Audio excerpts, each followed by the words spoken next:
Good evening, everybody. My name is David Morgan. I'm Arlington's environmental planner and conservation agent.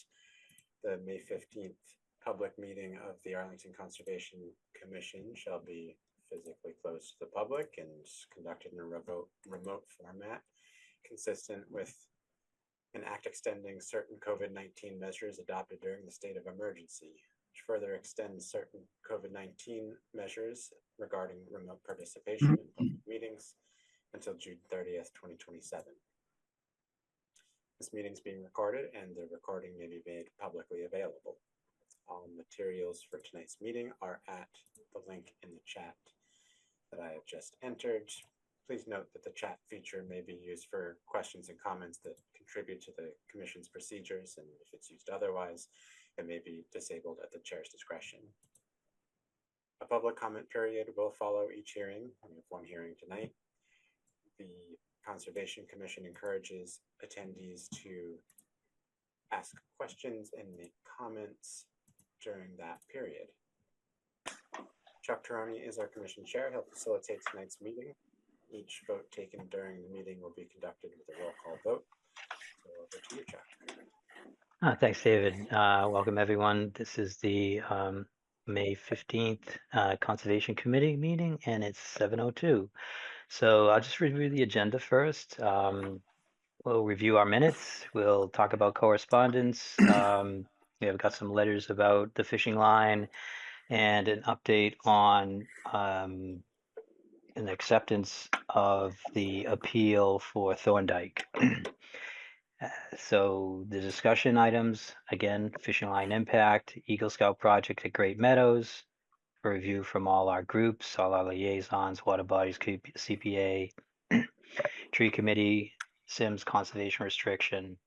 And we have a recreation department and that's new. We're going to keep that even if there's not a update tonight, but we thought that would be a good idea. Then we're going to take a vote on the flood regulations, which has been prepared and reviewed. And our first hearing and our only hearing is 0 Mystic Street, and that's Cooks Hollow. So with that, do a roll call attendance, and I'll start with Mike Gilderscame. Present. Nathaniel Stevens. Present. David White. Present. And Brian McBride. Present. So I believe David Kaplan is going to come in late unless he's here and I didn't see him, and Susan Chapnick is not going to be here for tonight's meeting.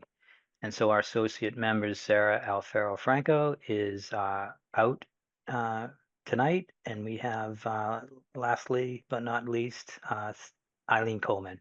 I'm here. Thanks, Eileen. Okay, let's go right to the, and Chuck Taroni is here.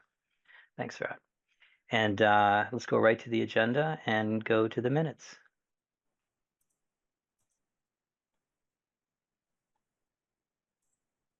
Here we go. This is the set of meeting minutes from the 1st of May this year. Received some comments from Nathaniel, and those changes are to clarify some of his comments in the discussion of fishing line at Hills Pond. Let's take a look at those real quick.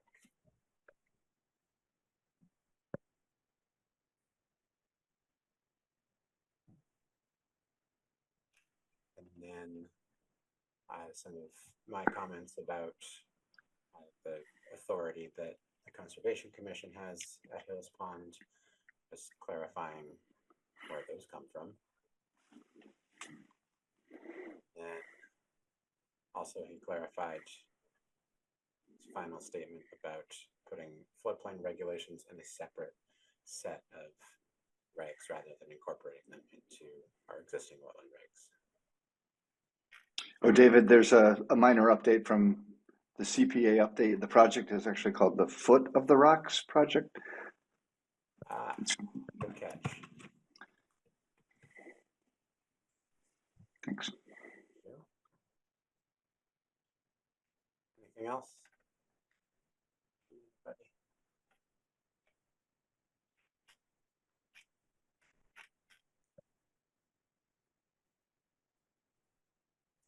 not, I think we're on to a motion to approve.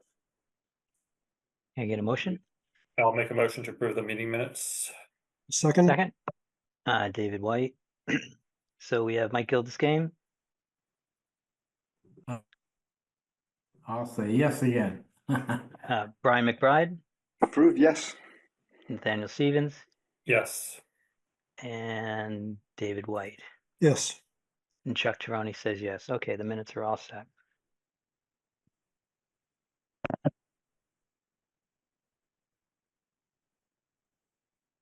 Moving on, we're going to, so I wasn't sure if there was only that minutes, but it sounds like there is because of the silence. And so we're going to move on to correspondence.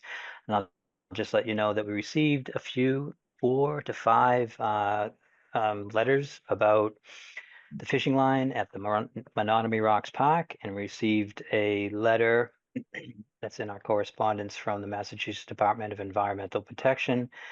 And they are letting us know that they're in a receipt of appeal. And it came in on May 1st, 2025 regarding the site referenced above, which is Thorndike. And they have accepted that appeal. All that information is on the Thorndike page, if anyone cares to check that out. Chuck, I'm sorry, I actually checked less than an hour ago. I didn't see it on the Thorndike page that I was looking at. Oh, sorry about that. Yeah, I didn't check the page. I actually grabbed that from the agenda. So it's all in the agenda. But David, could you just make a note for yourself to get it onto the page? Editing that page today, didn't think to add the appeal, so Appeal and maybe the DEP notice. And again, I had trouble finding it. It's under the news and announcements on the Conservation Commission page, right? Mhm. Is that where Thorndike is? Yeah, so maybe do that. Yeah, definitely have the DEP notice. There seem to be some of the correspondence or the emails between, is that Gloria Pendergrass and David that you might want to put up there, but you make that decision. Brian McBride, you have your hand up. Yeah, I just have a question about the meaning of this. I don't know if this is a 2-sentence explanation that someone could give to me being new to this. What does it mean that DEP has accepted the appeal? Will they adjudicate it? Will they send it back to us with some instructions? Is there a clear path going forward on this? Well, they just go through I'm gonna let Nathaniel answer also, but I'll just start out by saying there's certainly a path that they take, but so that's setting up the site visit, gathering information, and and then evaluating that. And at that point, we don't know what's going to happen. And I think you mentioned a few things. They could remand it back to the Conservation Commission, and they could do other things like uphold. Or I don't think they could uphold our No, they don't. There's nothing to non-decision. uphold. Yeah, there's nothing to uphold. So Nathaniel, with that, if there's anything to add, but Sure. Yeah. So Brian, under the Wetlands Protection Act, anyone, usually if we had issued a decision either approving or denying a project, and in this case, since we took no action, the appeal route is the same in all those situations. So essentially, someone files a request for DEP to issue what's called a superseding order of conditions, which, as its name applies, it supersedes any order of conditions that we may have issued. But in this case, since we didn't even issue any order of conditions, it's still called a superseding order of conditions. And the staff person looks at it, what we say de novo. They're not bound by what the conservation did or did not do. So part of that information. So de novo means it's sort of a new, fresh set of eyes, not bound by anything prior. And so they will collect information. They should have asked David Morgan to send all the documents that the commission received. So I'd encourage him to do that if he hasn't already, or if DEP doesn't ask, offer to send them all. And so then so part of their review process is having a site visit. So that site visit is open to members of the public. The procedure is that usually the DEP staff member will give a brief introduction, then they'll hear from, if anyone's there on behalf of the Conservation Commission, on behalf of the applicant will present, describe the project, and then they will hear from other parties. In this case, the only other official party is the Conservation Commission. So I guess I think David or other members will be there and say what happened. After DEP hears from all the parties, they might ask for additional information. At that point, the site visit takes a next phase, and at that point, the DEP analyst might want to go and look at the site to check the resource area boundaries, or just check on different portions of the site. At that point, the property owner can decide whether to allow anyone else other than the DEP person onto the site. So sometimes what happens in these situations is we'll have the sort of discussion at the beginning, and then the DEP person will go off with the applicant and the applicant's team. They view the site, and everyone else is standing where the site visit is, which is usually along the side of a public road or public land where people can be. Following that, the staff person might ask for more information specifically from the applicant, and there might be opportunity to comment on what's submitted to the DEP. Then the DEP person will make a recommendation to their supervisor, and then a superseding order is issued. Once that superseding order of conditions is issued, there are further appeal rights, including going to seeking review from an administrative law judge within DEP. Okay. Thanks so much, Nathaniel. That's very helpful. Sure. Yeah, appreciate it. Sure. Hopefully it wasn't too confusing either. No, it's great. Quick question. The folks at zoning in Arlington have no further say in this? I Not- believe so. not the- Correct. Yeah. They're done. Not on the I think, appeal. well, right. They're not involved in the appeal because this is just a wetlands appeal. Got it. But yeah, the ZBA is still involved in terms of implementing any conditions in the special permit, in the comprehensive permit, the 40B permit that requires input from the ZBA. But yeah, it's not an appeal to the ZBA. It's a separate process. It seems like a lot of work. How long might this take? Depends anywhere from, I don't know, Chuck, you may have more experience with Northeast Regional Office at this point, but I'd say anywhere from 2 months to 12 months. Yeah, I mean, that might be the official thing. I mean, usually in a couple of months, you'll hear something. I don't know what there is to hold up a decision based on our non-decision.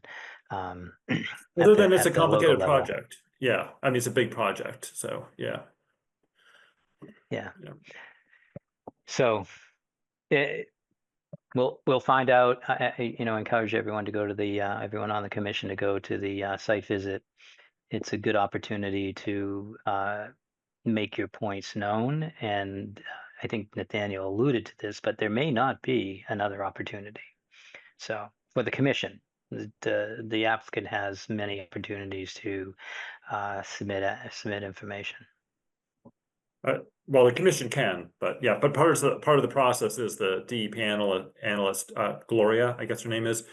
She's supposed to request information from David about the documents that were submitted that the commission reviewed, and David should also send meeting minutes. Although I did notice there's a copy of the transcript of our last meeting attached to the appeal, so that might not be as necessary. Yeah, I don't know. Yeah, maybe other meeting minutes would be more insightful. Yeah, maybe. Yeah. So, yeah, so that should go out there. But yeah, in my experience, it's not that verbal communication hasn't been available in the instances where we've had appeals. So, okay, so that's good. We got a good understanding of what's going on. Anyone that wants to follow up on that, reach out to David Morgan at the office, and he will answer your questions. So correspondence, fishing line, what do we have? So that was part of the correspondence. So now we have a fishing line update. So David, I'm going to ask you to do this because I know that we were preparing a letter and that letter wasn't finalized. So what's the next steps regarding the letter to the Recreation Department? Good question. I want the commission's feedback on this. The initial request was to issue a letter, and I understood that we would have, you know what, we have the meeting minutes right here. Why don't I just refer to those? That we would have Chuck, Nathaniel, and Susan probably review the content of the letter before it got sent. Let's see if that's reflected in the meeting minutes here.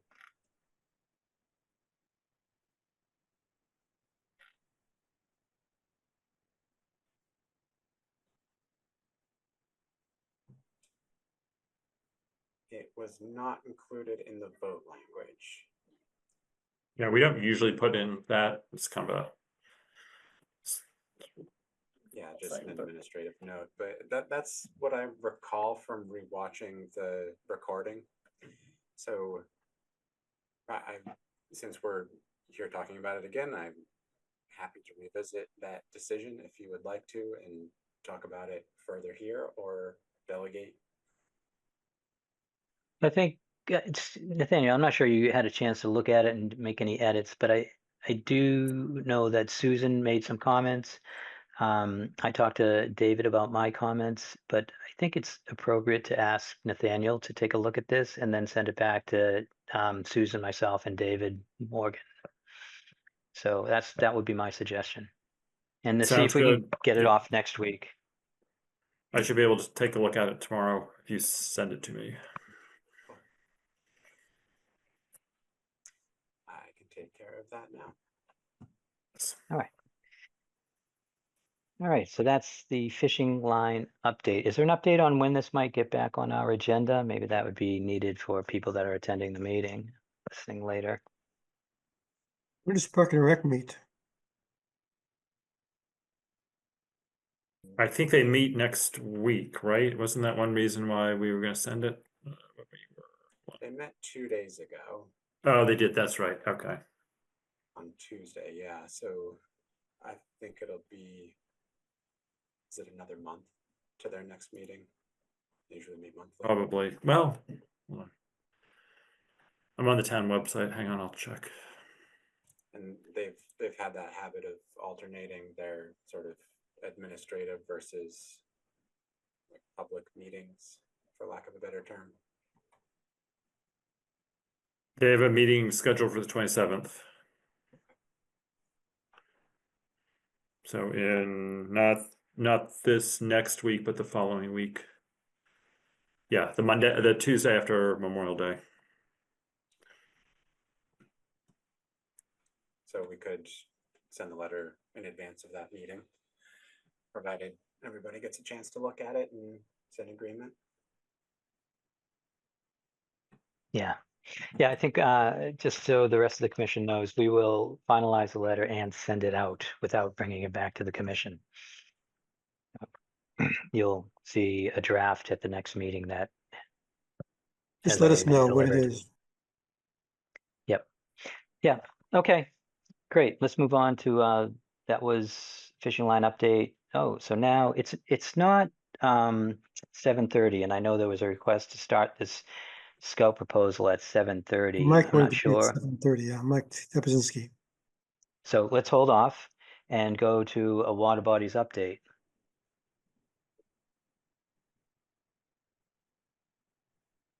That'd Water be David. bodies.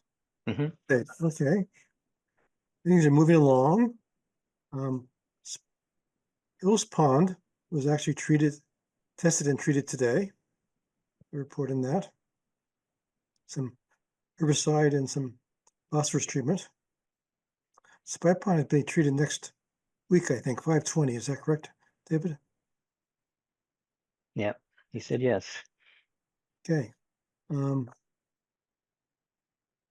Reservoirs, I think, starts June 16th, right? Ever seen? June 16th on the reservoir. We got a lot of action going on here with aquatic invasives over the next couple of weeks. And the Clennon Park study is in process, right? They can report pretty soon, David? Survey has been conducted. I'm waiting on the results from their model. Weston and Sampson is the one who is conducting the work, and they were taking it back to do their analysis. You have a date for that? Any idea for the when it did be done? I would expect it by the end of the month for sure. I Okay, good. can check back in.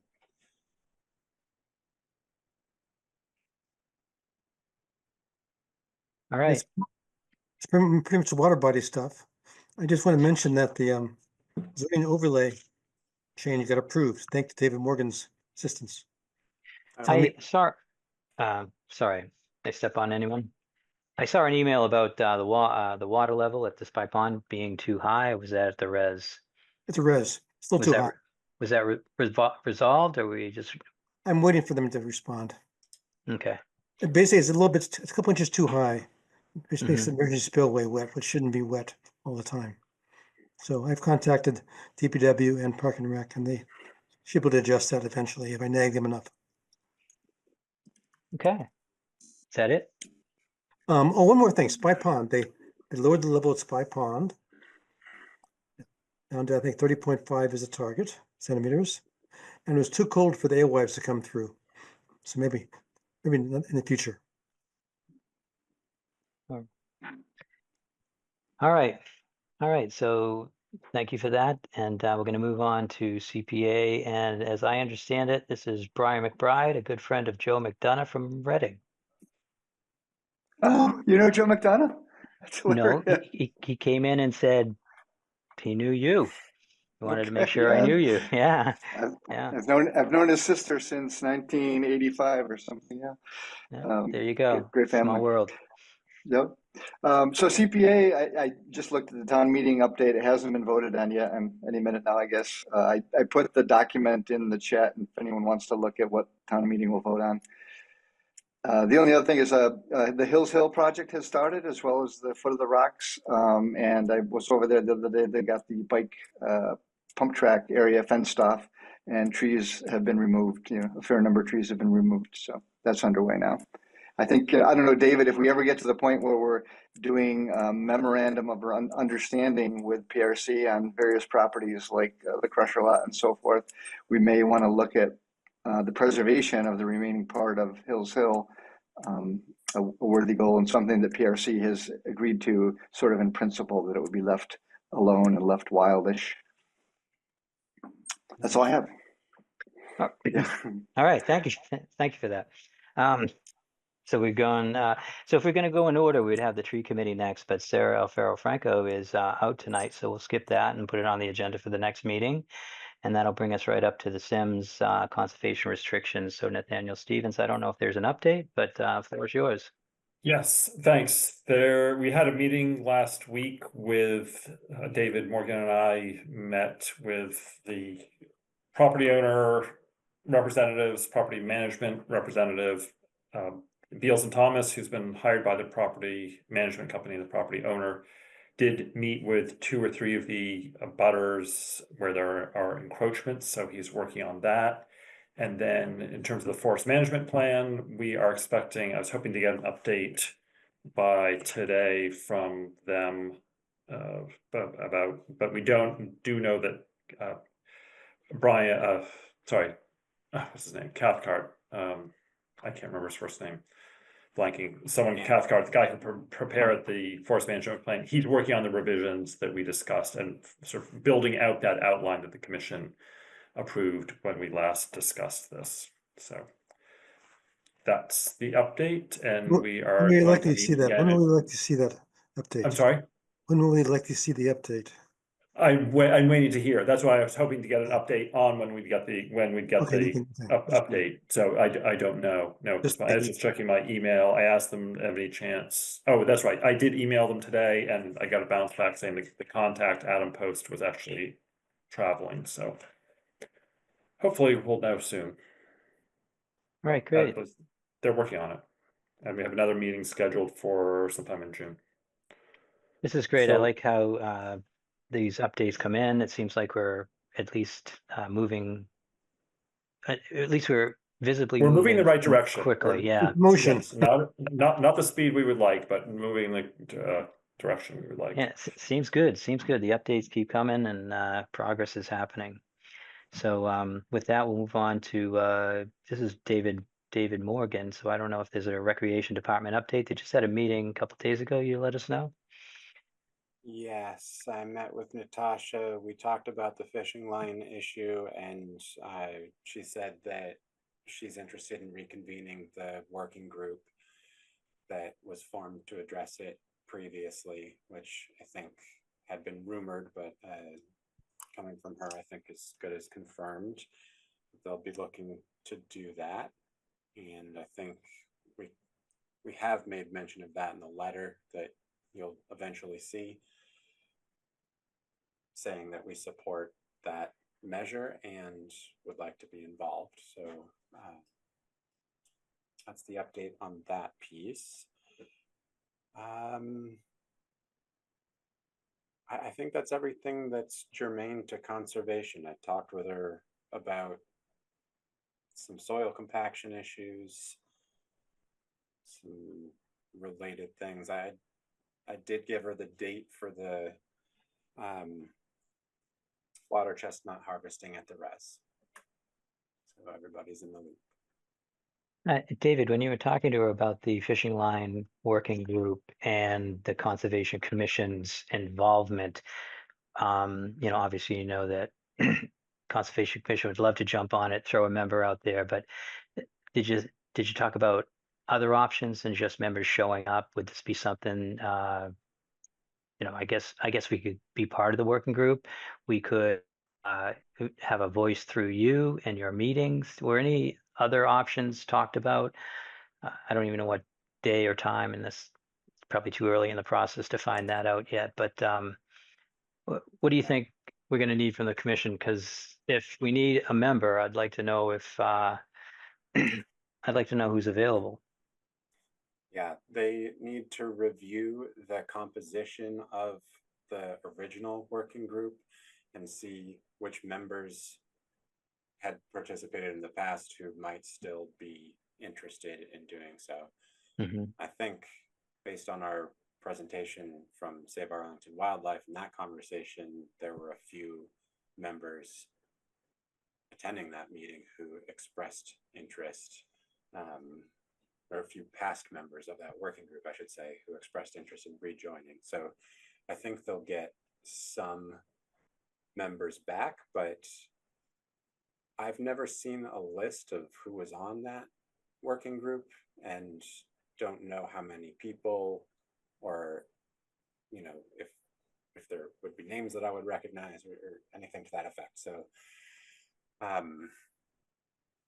Natasha's going to revisit that list and reach out to the original members and then gauge interest and take stock of whoever's missing from there.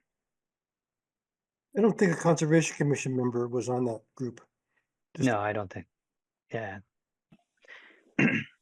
because one of us would have said, hey, yeah, I remember that, but I don't.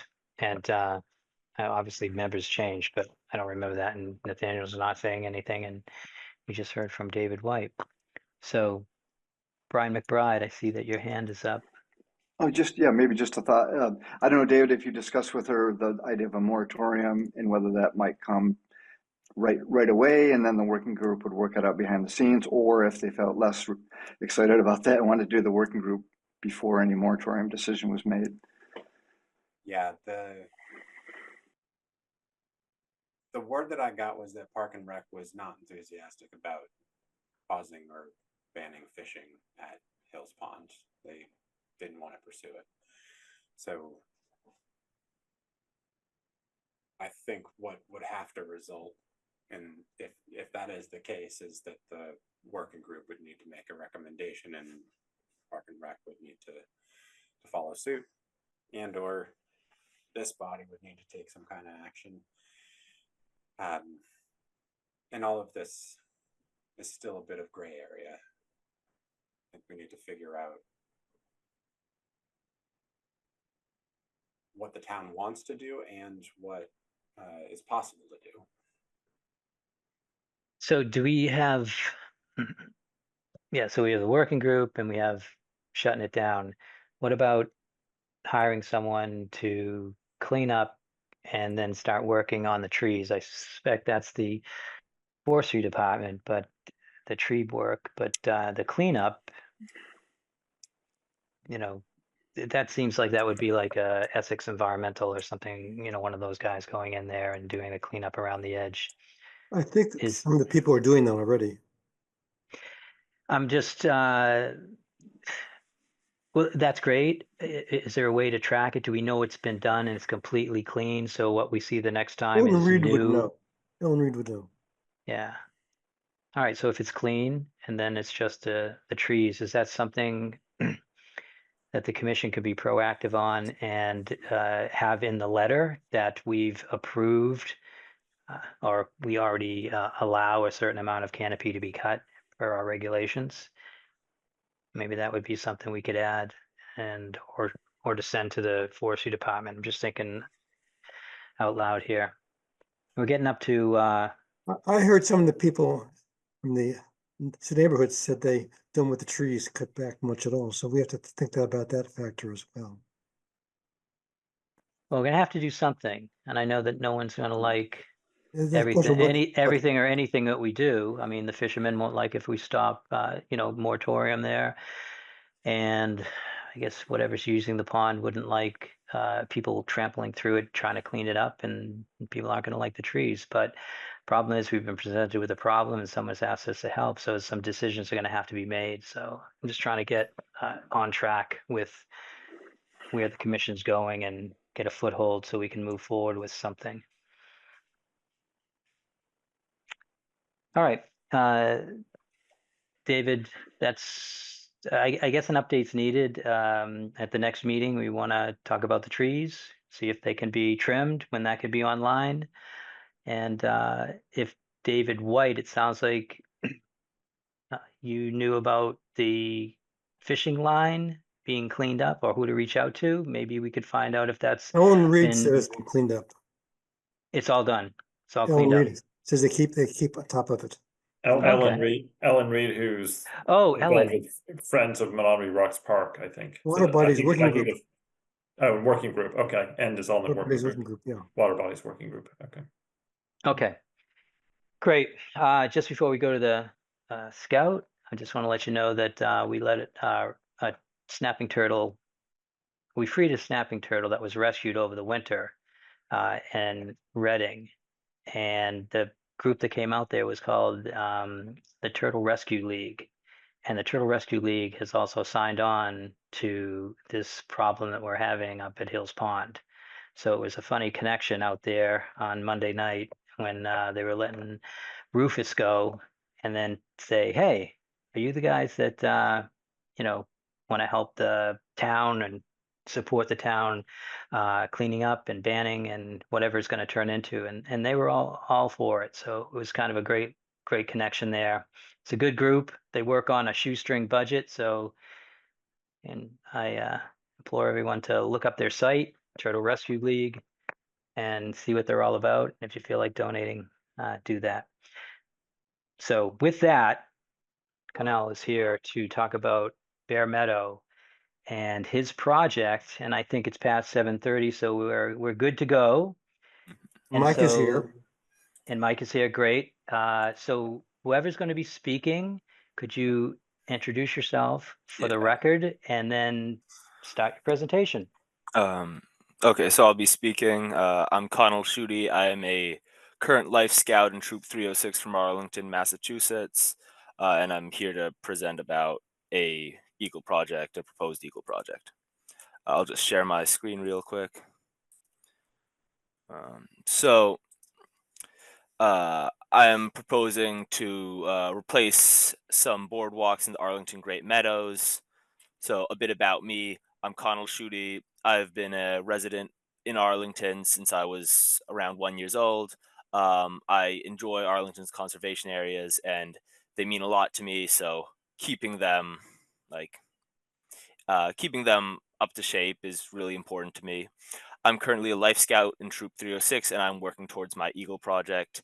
And I want to do this project of replacing some boardwalks in the Arlington Great Meadows as my Eagle project. So this is the background. There is a low-lying section of trail in the Arlington Great Meadows.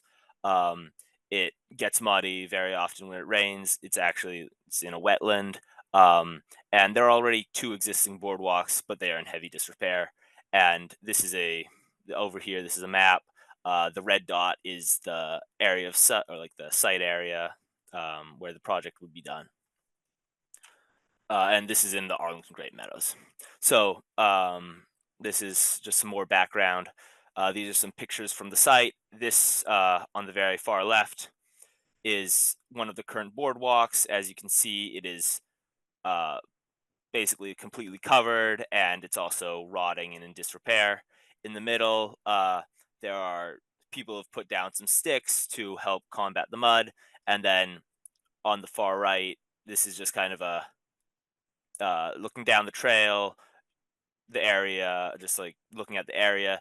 It is relatively flat, and there are no like large trees or boulders that like are in the trail itself. So as for environmental concerns, the site is about 400 feet from a certified vernal pool. The site is in a NHESP estimated habitat of rare wildlife and priority habitat of rare species. The site isn't the site is in a wetland, but the site is not in a FEMA flood zone or an area of critical environmental concern. So as for the general construction of the boardwalks, it's going to be pretty standard for the boardwalks that are there already. Every 8 feet, there's going to be recycled plastic composite sleepers. These will be 2 4x4s screwed together, and they will be fixed in place, like fixed to the ground, with 4 feet of half-inch rebar at each end.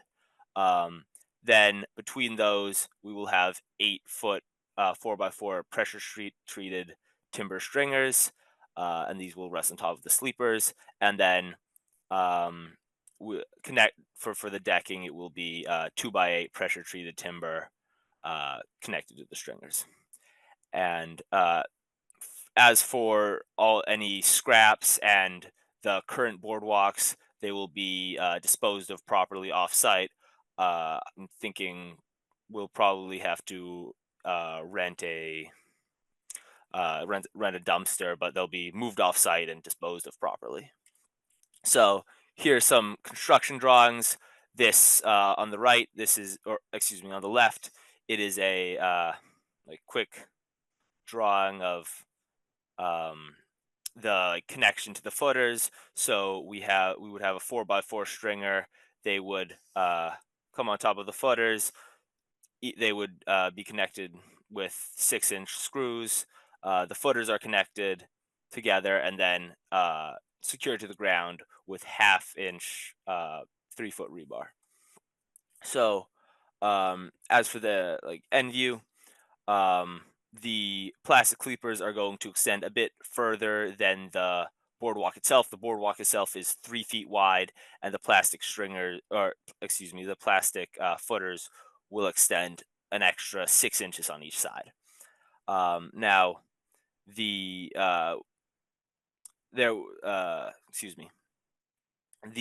sleepers will be just connected to the ground with half-inch rebar.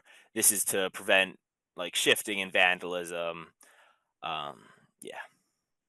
So currently, this map on the left is a map of the area with the existing boardwalk. So at the very bottom here, there is 16 feet of that is the boardwalk that was mainly covered up.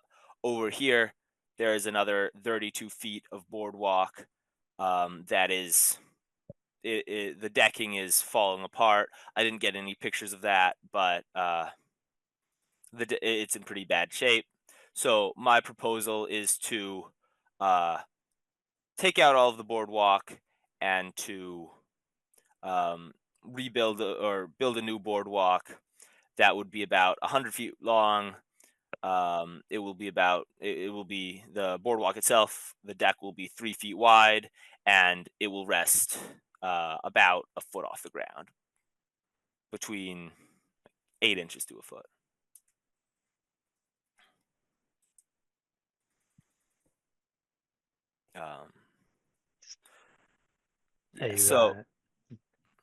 Yeah. Sure, go ahead. Are you looking for questions at this point? Yeah, if there are any questions, that would be Yeah, I'd like to ask how long is the existing boardwalk? Is it that same 100 feet? No. So currently there's a 16-foot section and then a 32-foot section. And then between those, actually, if we go back up to this picture, so this middle section, this middle picture here, this is the in between section in between the boardwalks. I think it's about 45 feet where it's just muddy trail between the boardwalks. So I can see that it would be pretty easy to work next to the boardwalk in this area. Do you have any precautions for working next to the boardwalk where it's actually in the wetland? So this whole area, I think it is it's Pretty classified dry, as It's it's pretty classified dry.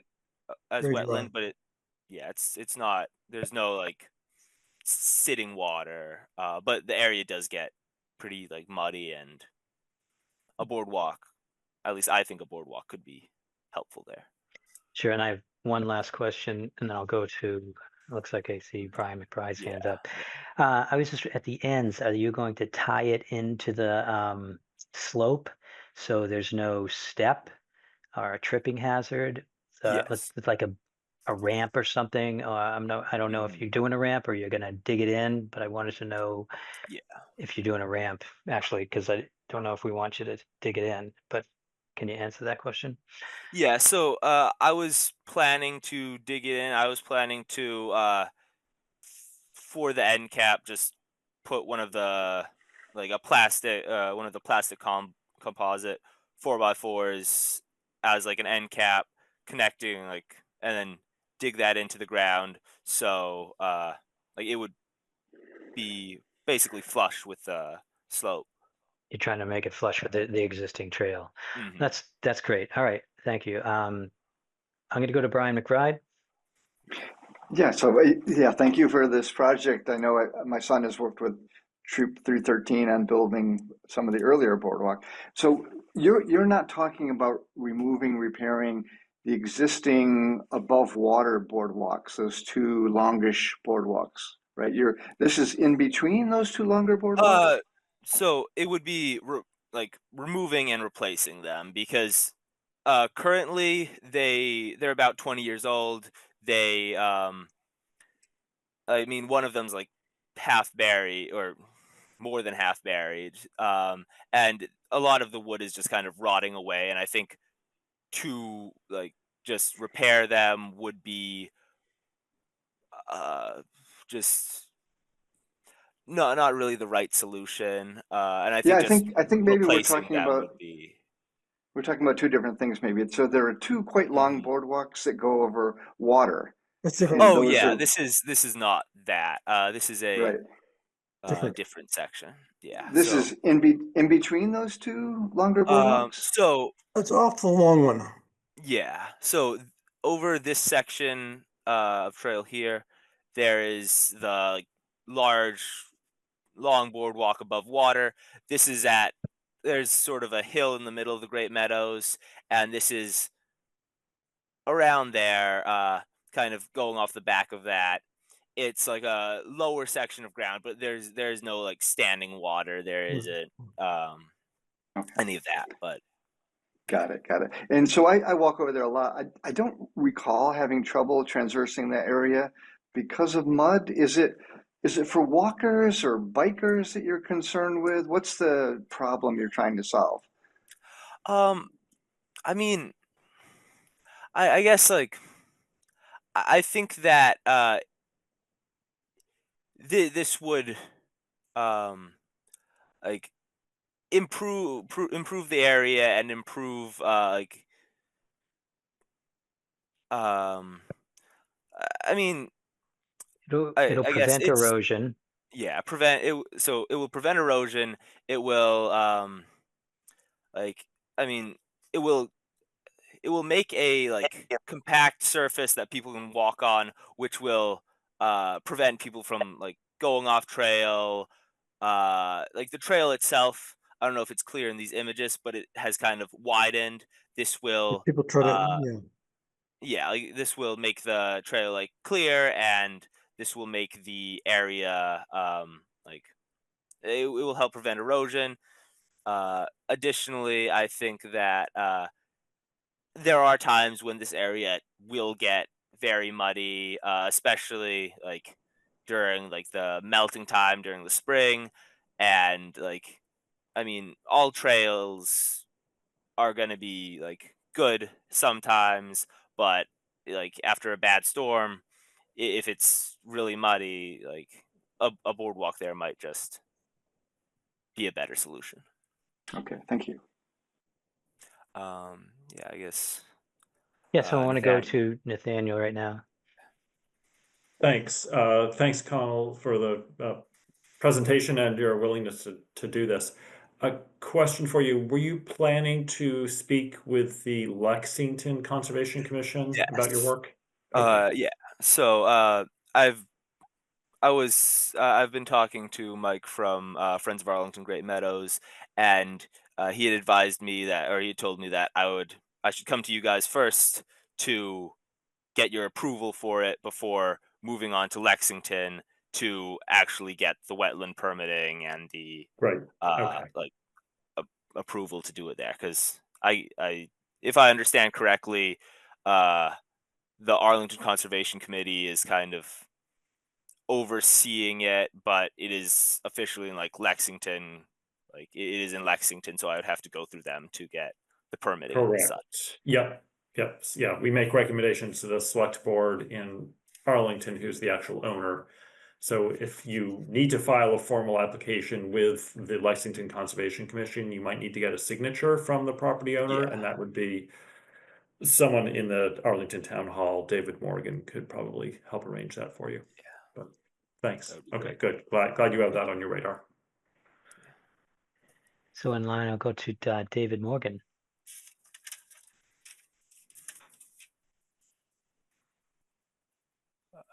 I think you're muted. Sorry. David, you're muted. Can hear you. There you Weird, I go. clicked the button, but it didn't go. I'm sorry. Hmm. No, that's fine. I echo everybody's thanks and appreciate your thoughtfulness trying to enhance and protect this area. I have two questions. One is we generally try to avoid introducing plastics into the wetland areas, wondering if there's an alternative to the plastic sleepers that you described. Yeah, I suppose we could. It wouldn't be that hard to switch to just like pressure treated 4x4s as the sleepers. Um, I think the plastic 4x4s were suggested by Mike Tabazinski. So, and I think they've done similar, like use the plastic sleepers in other boardwalk projects in Lexington. I think the idea behind them is they, like, I guess, last longer and are more resilient. durable. They won't rot. And I think like these boardwalks, the current boardwalks, like they need to be replaced. They can't really be repaired. That's not going to do a like Hmm. good enough job. So I think the idea is if we had the plastic sleepers that could like make the boardwalks last a bit longer and make the like repair possible rather than replacement. Yeah, and I certainly appreciate that pressure treated wood's full of all kinds of nasty stuff too. So Yeah. you know, Yes. it's a trade-off in either direction. So my second question then is if you are going to go with the plastic, is it possible to do any preparation, like materials preparation off-site, make sure there's no Yeah. shavings or other debris that gets out? Definitely. So I'm currently planning to do most of the like material. The scouts have regulations about like power tools and like saws, so I'm planning to do most of the cutting like outside of that like realm of bureaucracy. So like I can definitely make sure too that like all of that can be done out of even like pre-drilling stuff like that can be done outside of the Great Meadows. So said, Mike. Yeah, David. You sound like you're smiling, so I'm going to say yeah. So let's go to Mike. Mike T. I've seen your email weeks Yeah. now. Yes, Sure. thanks. I raised my hand to try to answer the questions that weren't fielded well by Connell, but he actually did a bang up job and really Great fielded job. everything very well. Yeah, good job. It's like if you need a job doing this the rest of your life, you're on. So I think I would just close to just reiterate that basically what we need at the end of this presentation is permission to do the project officially from the town of Arlington, because we need to take that to the Lexington Conservation Commission with the application for the RDA. And we believe it will be an RDA. I can't imagine it will be less than that. It won't be just the hand waving thing. We'll have to go through the actual RDA process. And we're going to shepherd Connell through that. And I've already sent him an example of a recently approved RDA for a very similar project elsewhere in Lexington. And so that's all I have to say. Thank you. That's great. Okay, so we heard the project comments. I just want to end with the fact that the pressure treated, when we use that in Reading, it doesn't last as long. And I assumed when I saw this plastic wood going up, these railroad tie looking things, we use those also, and we're able to repair the boardwalk on top of those, and they still remain in place. So I think they're pretty sustainable as far as their lifespan. With yeah, so for that reason, and it's hard to get people to continually make repairs. I think this is a great Yes. a great swap here. And you think, hey, putting down even ground contact pressure treated. A couple years you go back, that you're going to lose one or two of those sleepers on the ground. You're going to have to replace. So it's all about it's really all about getting people out there and do the work, and the supply is not unlimited. So you really have to make the moves that make your projects last a long time. So I appreciate that, and I appreciate Connell coming in here and being almost a lifelong resident of Arlington, but we're not going to hold that against you. So does someone on the commission, so what I would like to see is have a motion of support, and then to direct David Morgan to write a letter and send it to Connell so that he can include it with his application to the Lexington Conservation Commission. And just remember the advice you got from Nathaniel Stevens about a signature. I'll do that. I'll do that. Make that a recommendation. Okay. I'll second it. In a second. Ready? We got a vote here. So let's go with Mike Gildersgame. Yes, I approve. And let's go Brian McBride. Yes, I approve. Nathaniel Stevens. Approve as well. Chuck Tirone. I approve, and let's go back to David White. Yes, I'll approve too. Great. Well, step one is complete. So we appreciate it, and good luck, and keep us informed. I'm sure you'll get a few people going out there to look as this is happening. Have a tour of the work. Come and see the project. Yeah. Thank you very much. Come carry stuff. Thank you very much. Great. Thank you, Carl. Thank you, Mike. Yep, there you go. So I think we took care of most everything on the discussions. We're down to H, which is a vote. It's on the agenda for a vote on the floodplain regulations. I'm going to throw this to David Morgan to set the commission up for this vote. First order of business is to suggest that we don't vote tonight, but continue the vote to June 5th.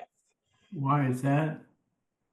We have the initial approval from the rep who's handling the floodplain regulations oversight for FEMA. They're actually located at DEP, but it's just a weird overlap of agencies. But Is there we anything wanna- to go over with, if that's the case? Are we gonna repeat our efforts at the next meeting?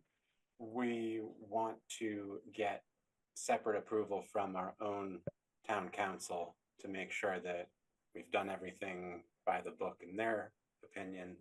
And we've been working on it sort of behind the scenes, Jackie, Nathaniel, and I, to have a conversation tomorrow morning with legal about this topic and hopefully be able to resolve any issues before coming back on the 5th. Anybody want to add anything? Hearing none. David, did you want me at that meeting tomorrow? Am I invited to that meeting? I don't think I am, which is fine, but I wasn't sure. Happy to join it, whatever. I was planning to just have Jackie and I meet, but I'm very happy Okay. to have you if you're free. It's Oh. at your discretion. It's up to you. It would Yeah, if be- you'd like to, just send me the meeting invite. Yeah, I might have a 10 a.m., but otherwise I'm available. Yeah, we're heading out in the field at 10, so we're meeting 9:30 to 9:50. And I can I'll forward this 20-minute meeting. Okay. Yep, real quick. Maybe you don't want me there. There'll be more people, but I'll leave it to you. Like a 30-minute So- meeting then. Yeah, at least. 3 lawyers. Oh God, yeah. Good luck with that 20-minute meeting. Yeah. All right. I'll just wait to hear from you. All right, so that's the state of it.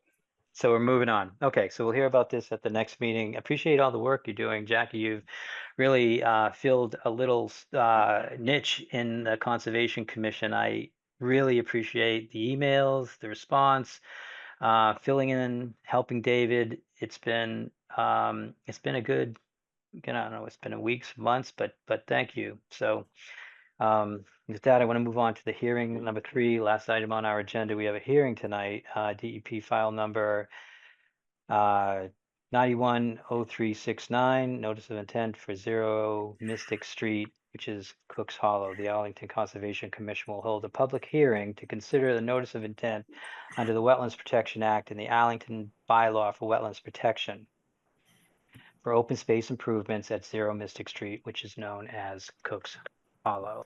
And my understanding is that David is presenting, but I'm not sure if anyone else is. So David is going to take the floor at this point. Yep. Yes, sir. So if you guys are ready for me, I would like to introduce the rest of our team we have on tonight. We do have with us tonight Emily Hunt. Emily is on the design team from Copley and Wolf. And we also have Olin Richard. Olin Richard works with me at Hancock Associates, and he represents civil engineering.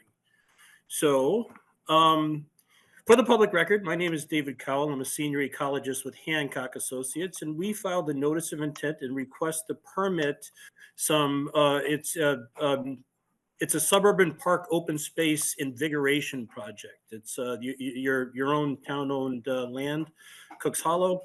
And we've been retained to propose some improvements to that site. The items of work that we have inside there. Well, first of all, let's start with the wetland resource areas. It does abut a perennial stream.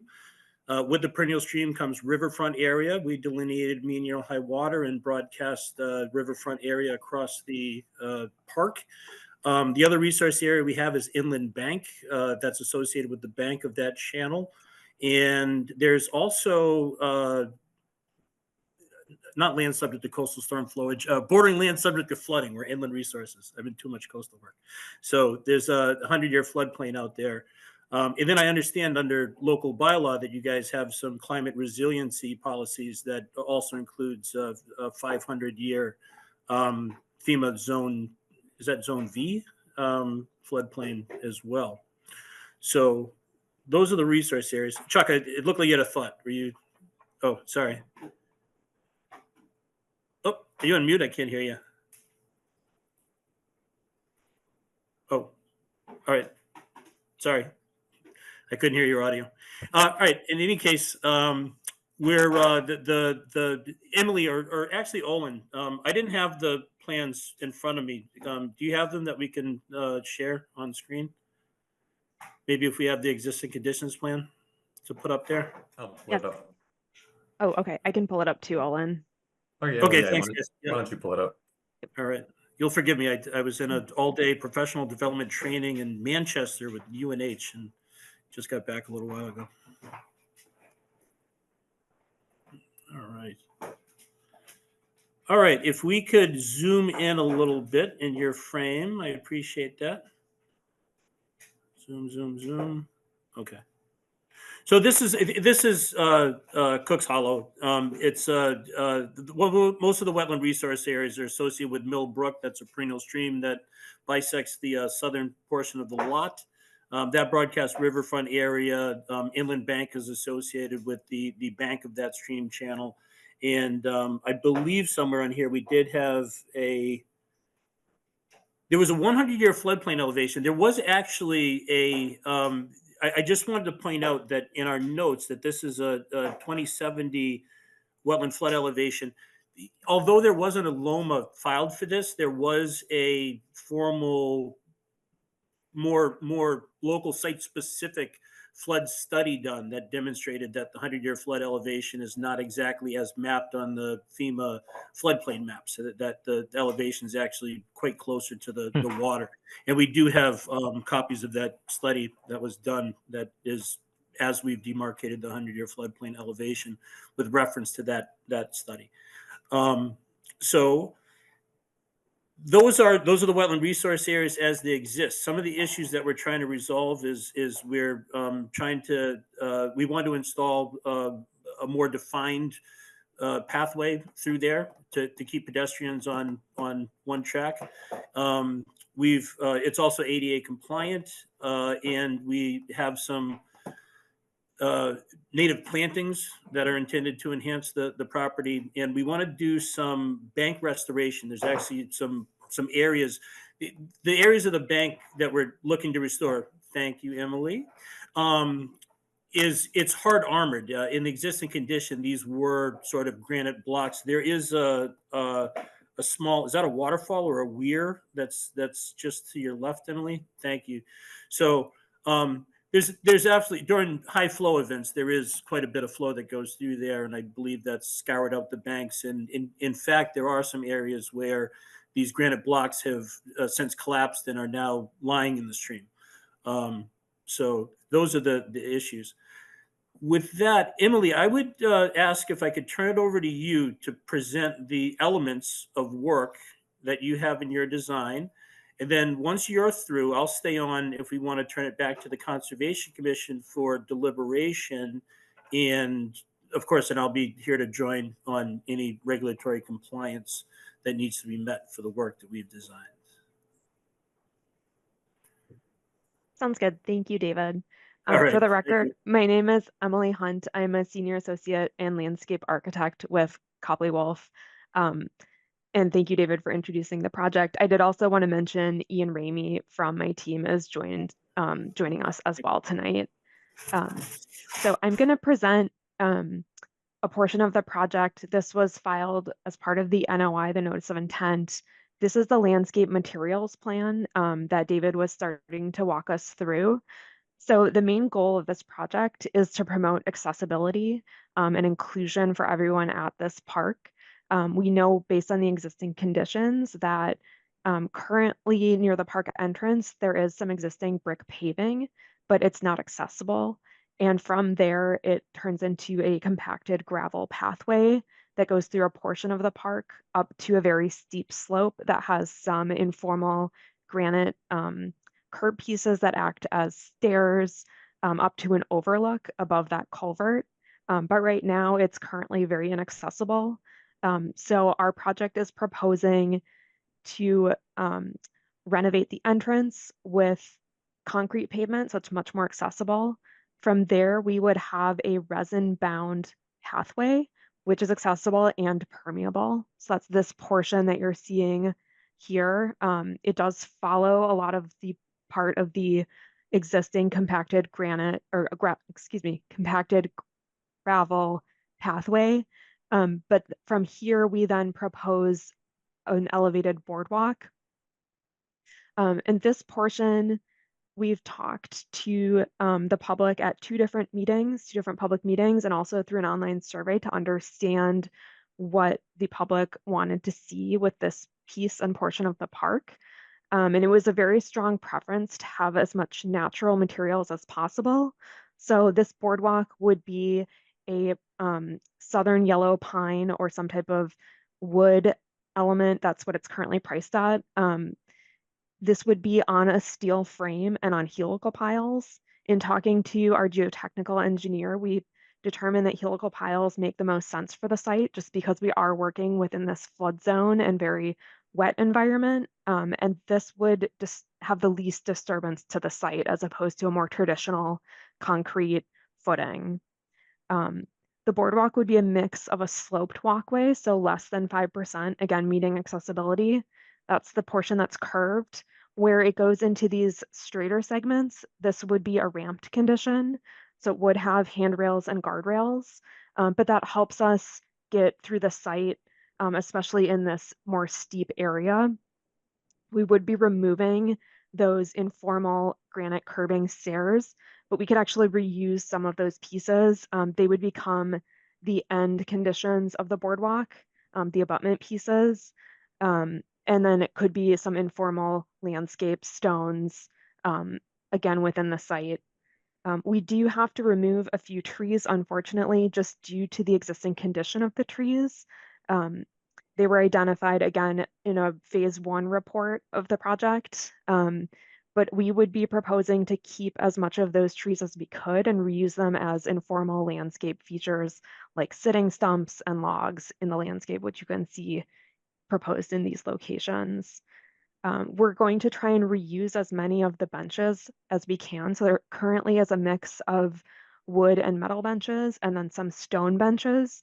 So we would try and keep as many of the stone benches in their current location, but make them much more accessible where possible. And for those wood and metal benches, because they are in very good condition, we would propose keeping them and adding a few more, but making sure most of them have space for companion seating so that these now provide much more accessible seating for all different people to use the space. We do have some proposed rain gardens. Those are these depressions that we've added here labeled as E, and these would be planted with a native seed mix. We are also proposing in addition of 32 new trees, and we have a wide range of the tree species. Again, this helps address some of those performance standards set by the Conservation Commission. And having a wide variety of species really helps with ecological diversity. And it also addresses concerns with urban heat island impacts, just trying to keep as much of the existing canopy as we can because we know this space is used not only by residents, but also by a lot of wildlife. So it's really important to keep a lot of these natural features and enhance them. And from here, we are proposing accessibility all the way to that overlook portion because we know that's a really important piece too. And we would be refurbishing the guardrail along the overlook as well because currently it's really hard to see through it. We know there are some large wooden panels that are good for safety, but not great for visibility. So we would be refurbishing those as well for a more visual an appealing view to the park and to the Millbrook.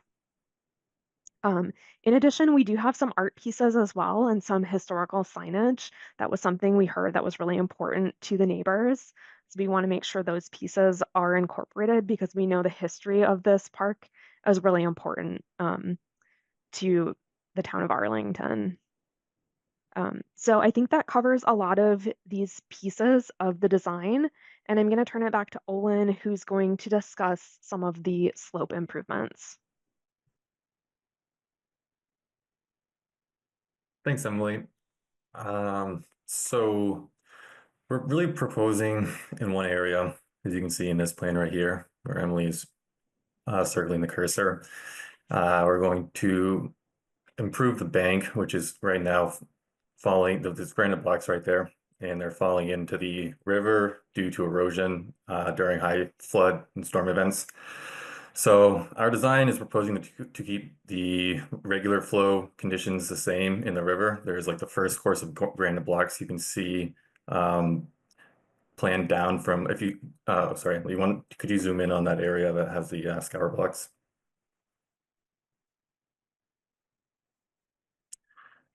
Great, thanks. So at the bottom of this detail, you can see some grayscale granite blocks right above all the annotation. And so that's where the normal flow of the river occurs. It doesn't really get above that unless we get into a storm flood event. And that's where the granite blocks, the second and third course of granite blocks are collapsing. And it's kind of collapsing into this muddy pit of water there. And through the middle of that is the mean annual high water line. So all of our design is proposed to be above that mean annual high water line. We're not proposing any work within the river zone or within the mean annual high water area. The only work we're proposing there is to take some of the granite blocks that have fallen out and replace them on top of the wall. And that they're just sitting there right now. There's no mortar or any kind of sediment or anything holding it together. So there's be placed right on top. So we don't anticipate too much sediment or turbidity being created due to this work. So to address the issue of further erosion that could occur in this area and will occur, especially as storm flows get higher, we're proposing to install the gaming baskets, which are basically metal cages, metal wire mesh cages with granite cobbles inside. We're proposing to put 16 of these here. They're 3 foot by 3 foot by 4 feet deep. And above that bank stabilization plan view, you can see this cross-section detail. And basically the bottom of these, yep, that detail. Basically the bottom of the gabion baskets is at the high point, or is at the annual high water zone. So normal flood conditions, it will only get to the bottom of the baskets. The top of the basket is set at the 2070 100-year flood zone, which was identified in the Weston and Sampson report that Dave was referencing earlier, where they also give the 500-year flood zone. So the top of the baskets are at that 100-year flood zone. So during everything except the largest storms, storm flow will be below the baskets. These baskets can also be planted with plantings. So if that is desired, we can put on the front of that, it'll do some native plantings, which will grow and become more, and even embed these gabion baskets into the bank and kind of create a very low visual impact. You won't really see them. And then, so basically, yeah, that's our design there. Yep, Brian. Yeah, sorry. I wonder if you could describe a little more of these baskets. I'm picturing sort of a barrier between the public and the river, this mesh basket. I've seen these along roadsides and so forth. That's concerning to me. It feels a little industrial. Am I misinterpreting? Well, with the plantings on it, you won't even see them. But additionally, they're now going to be, not all 4 feet of it is going to be exposed. If you look at the top section, the scour log cross section on the top, the next one, yeah, that one right there. You can see the existing grade. If you want to zoom in a little bit more, is the light gray line, and it's only going up to about 1 foot, maybe 1.5 feet at most. Of the basket is going to be exposed.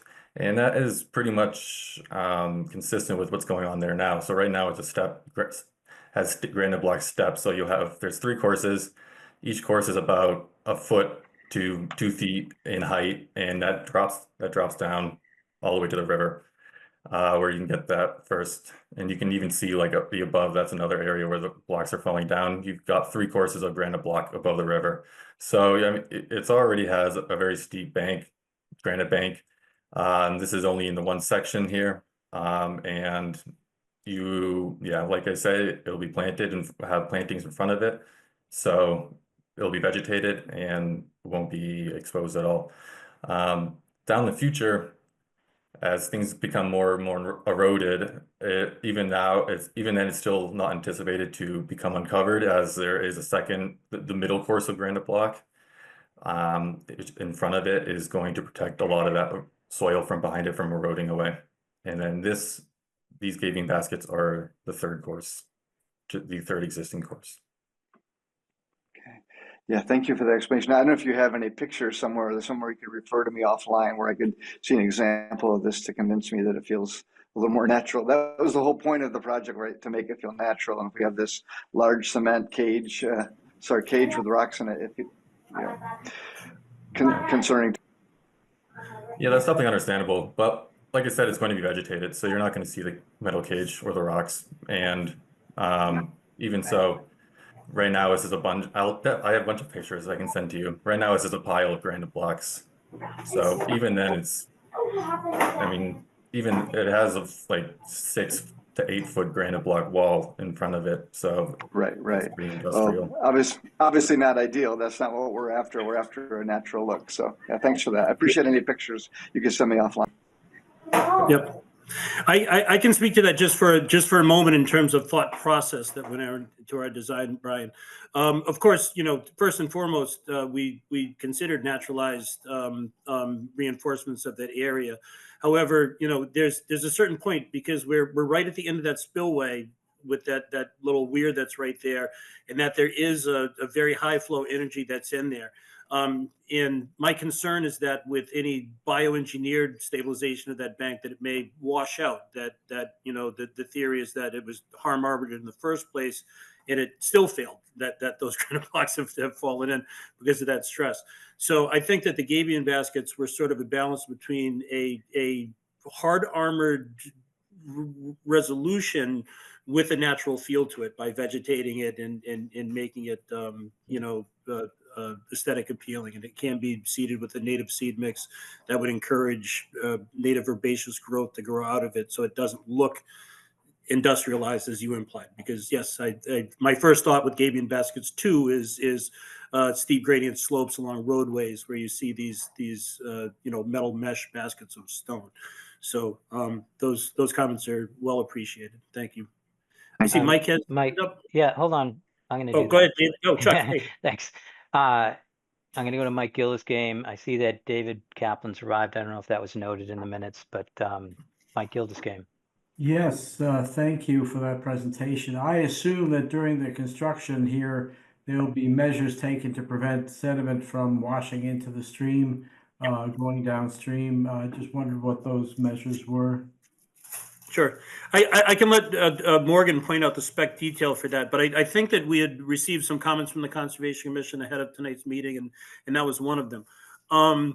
So we are proposing to install a sediment curtain in the stream immediately down gradient of there to prevent any sediment that may be disturbed while we do this. I will admit that I've not visited this site. Well, I grew up in Cambridge. I've been to Cook's Hollow a zillion times in my lifetime, but I haven't looked there recently.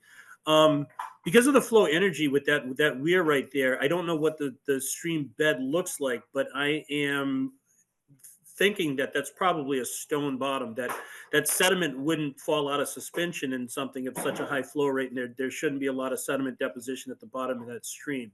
I may be proven wrong, but if any of you guys have been out there, maybe you can tell me. But I think it's probably a stone bottom with not a lot of sediment in the waterway to begin with.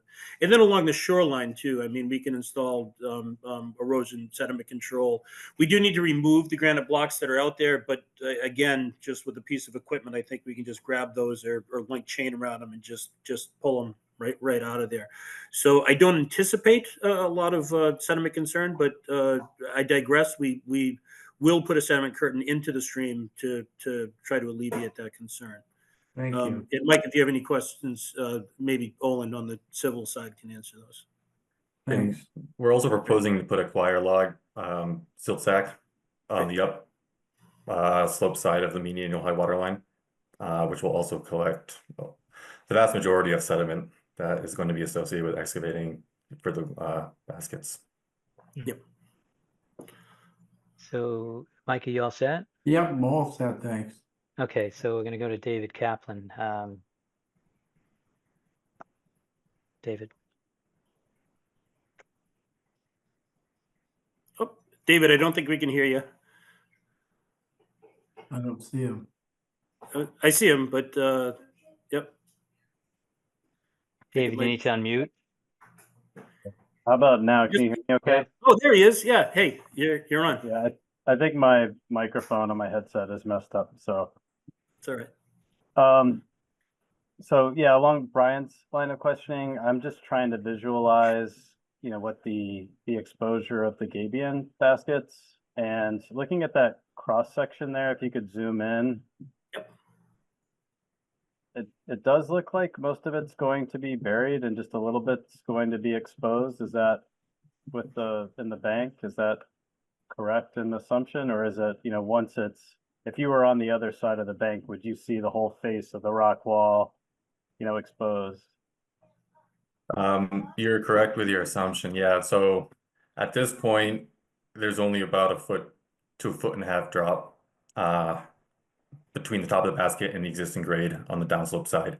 So most of it is buried. Right. Okay. Thank you for confirming that. And then I'm also trying to rectify the layout of that gabion wall with the detail you have on the, I guess the either the landscape plan or or what would be a good one? Yeah, probably L4.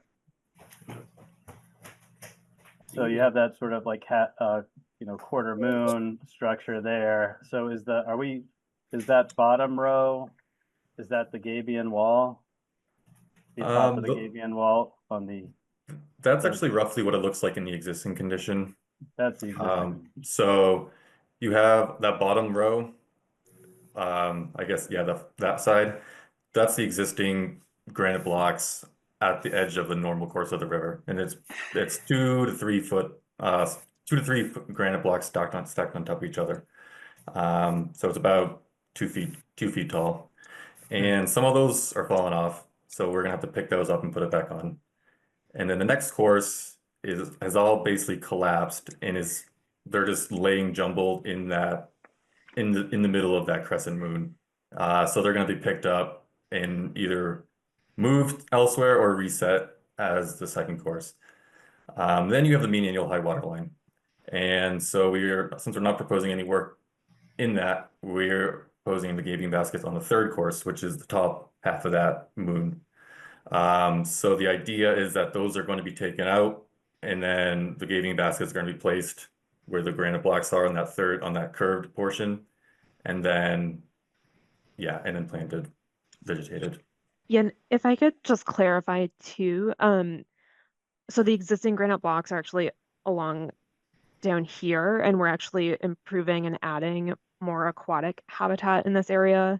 What the landscape plan is showing is resetting the granite pieces, and we're actually proposing that some of the granite pieces would be set on top of the gabion basket. So on the park side, you would still see a continuous granite edge, because that was something we heard from the public, was keeping the look of what's there today.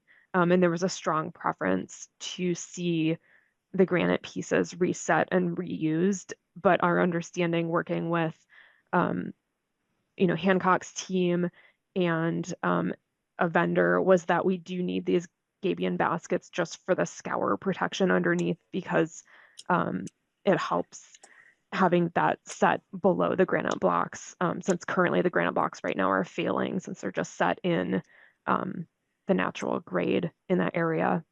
All right, so in the bottom row that is more straight, that's following that existing line of granite blocks, yeah, where your cursor is now. So a lot of that is coincident with the gabion, and those are the granite blocks on top of that gabion basket, and they'll Correct. be planting behind it, or I guess up gradient of it within that crescent moon interior.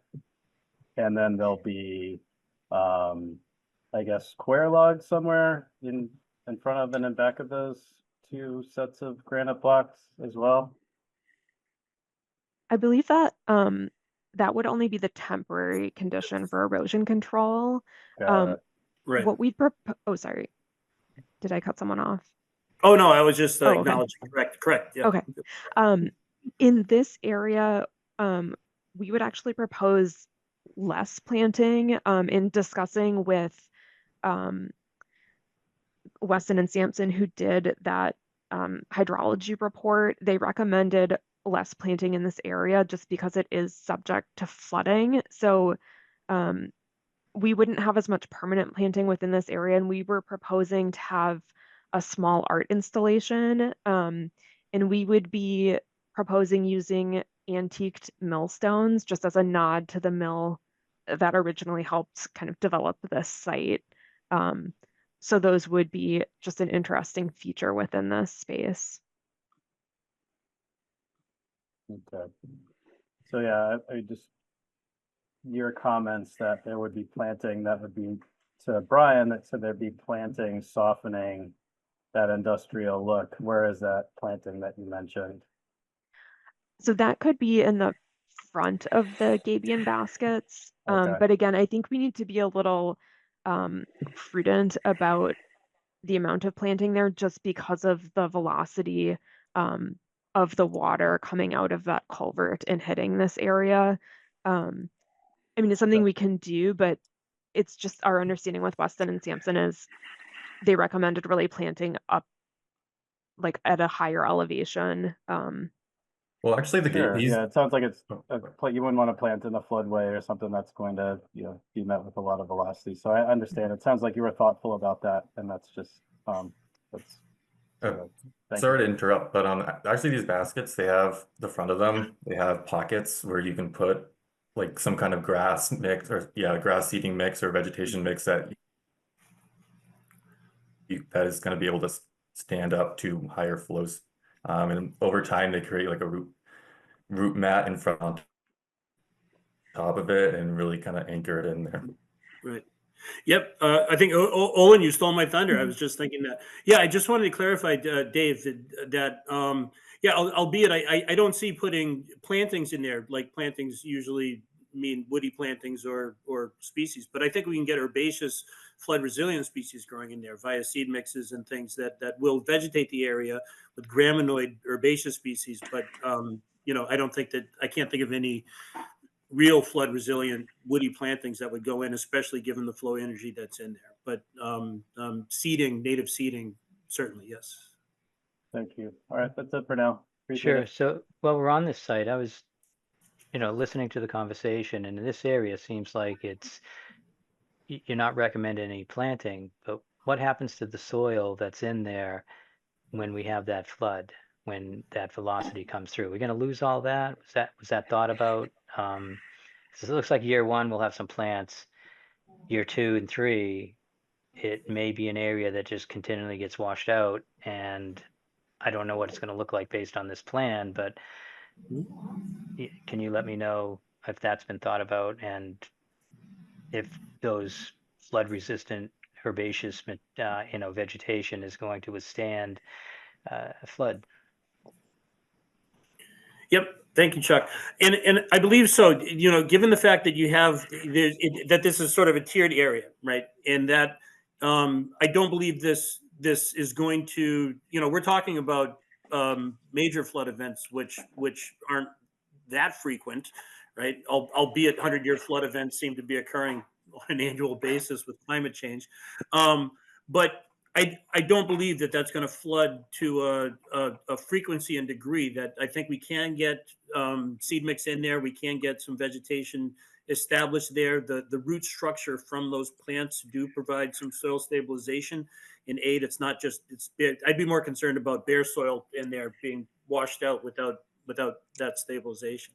But I believe with the granite blocks and the having vegetative matter and root structure in there, that shouldn't be of concern.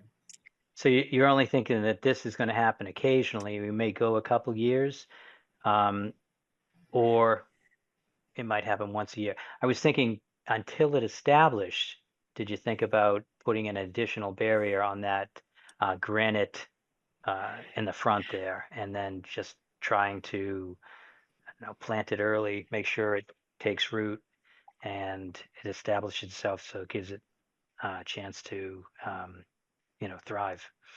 Right. That was a consideration, Chuck. Well, I hadn't considered the additional barrier there, but I was considering the fact that any of this work this is probably an order or a condition in your order of conditions would be sort of a seasonal time of year restriction of not doing this work until well, at least maybe seeding in the fall, right? My considerations are that the two best times to establish plants are spring and in late summer, when it's not the middle dog days of summer. In the spring, it's the best time to plant, but that's also when you have your peak flow rates. So that may not be the best time to do it. I think that will have a lot to do with it if we do it at the right time, which may be a late August 15th, October 15th seed application in that area or something to that effect. If we do it at a different time of year when it is high flow rates, then yes, absolutely. I think we would consider putting in some other temporary diversion device to allow it to stabilize and grow before risk of flood. And then once we have, just as you would with ground cover that, maybe over 70 or 80% uniform vegetative ground cover, we'll consider it stabilized and can remove that temporary device.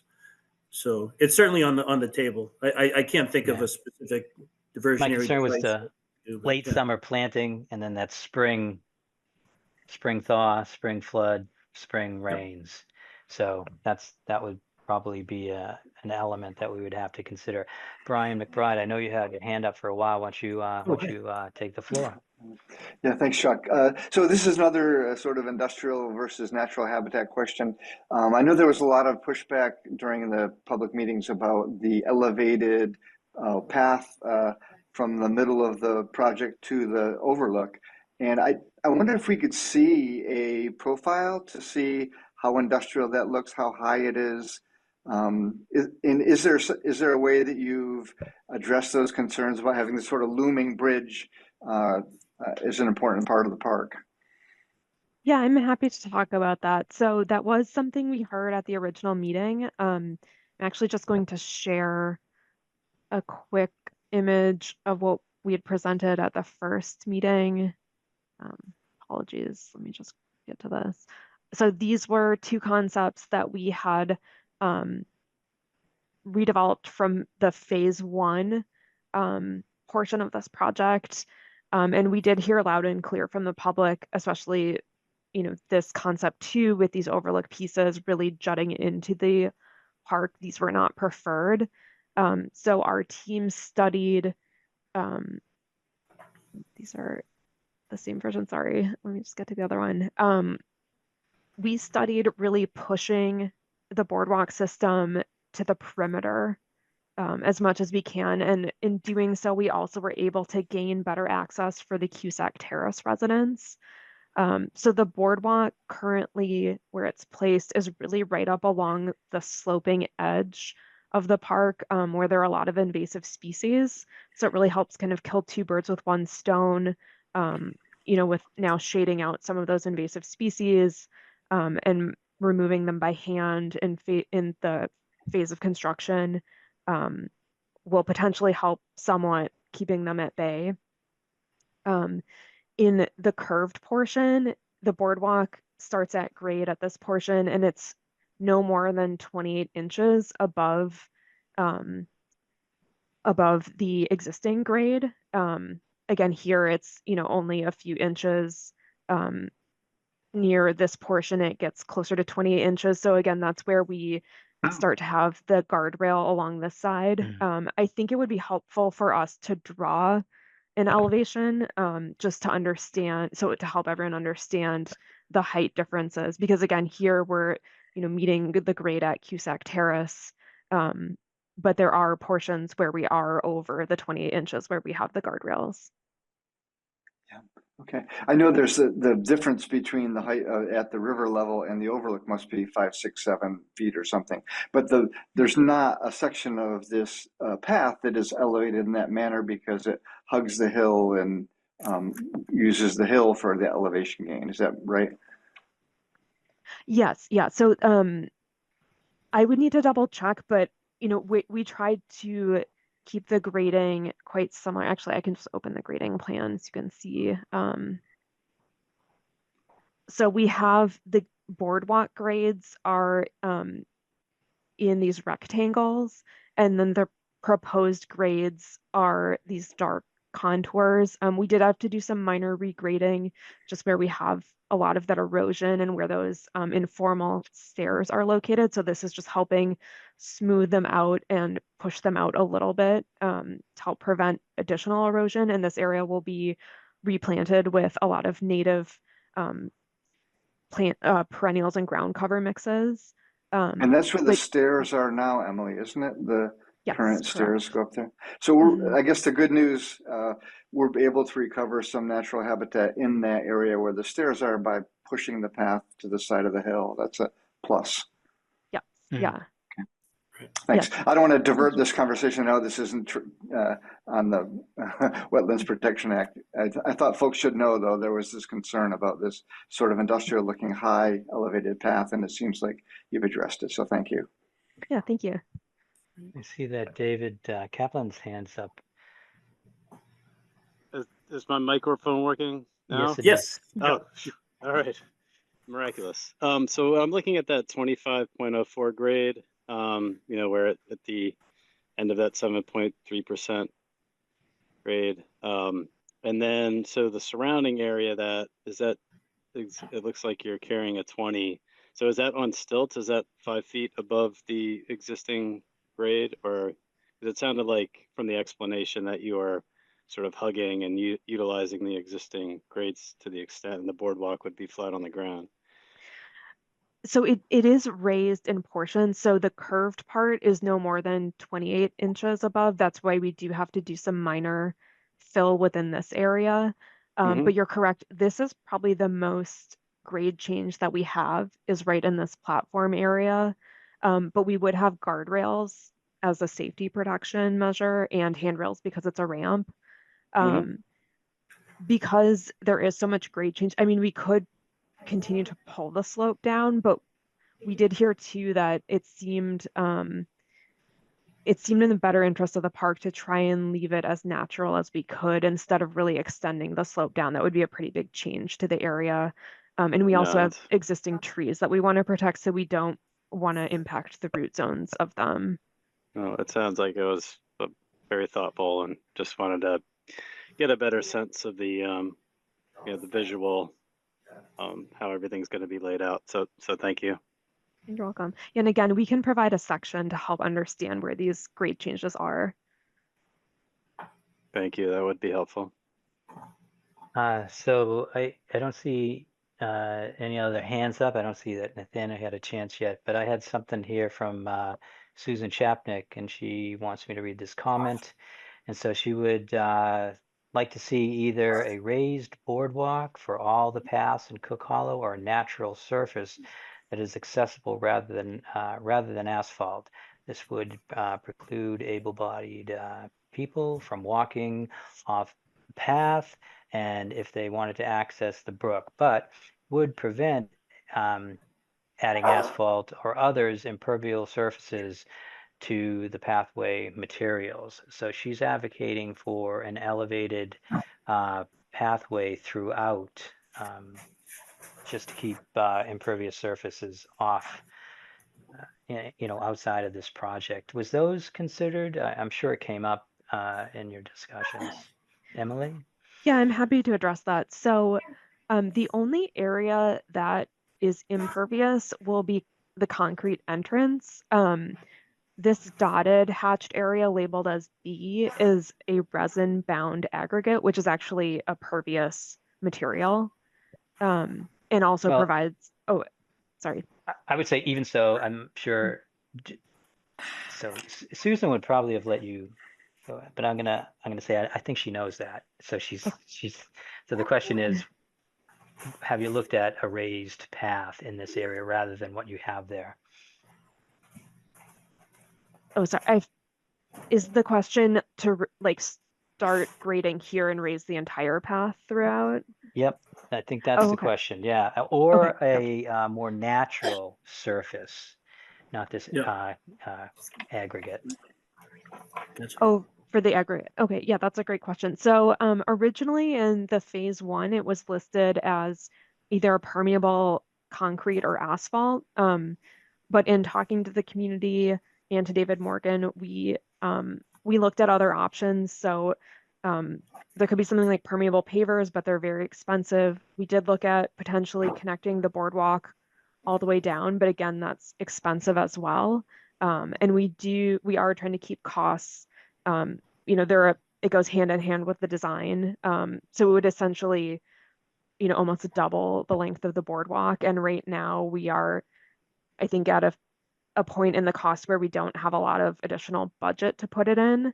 So that's why we proposed the resin bound aggregate. Another option too would be a stabilized stone dust, but there were concerns about that washing away with something like a 500-year flood. Although rare, it would, probably wash away quite a bit of the site with something like that. No, I agree. I don't recommend using the stone dust either. So, all right. I had some questions myself. Nathaniel, let's just get to you after a second. I was wondering about the area where the parking lot for the police station is. In the past, we've had some snow pushing and that kind. Was anything brought up, or do you have anything in this proposal that addresses, maintaining the property line and keeping the snow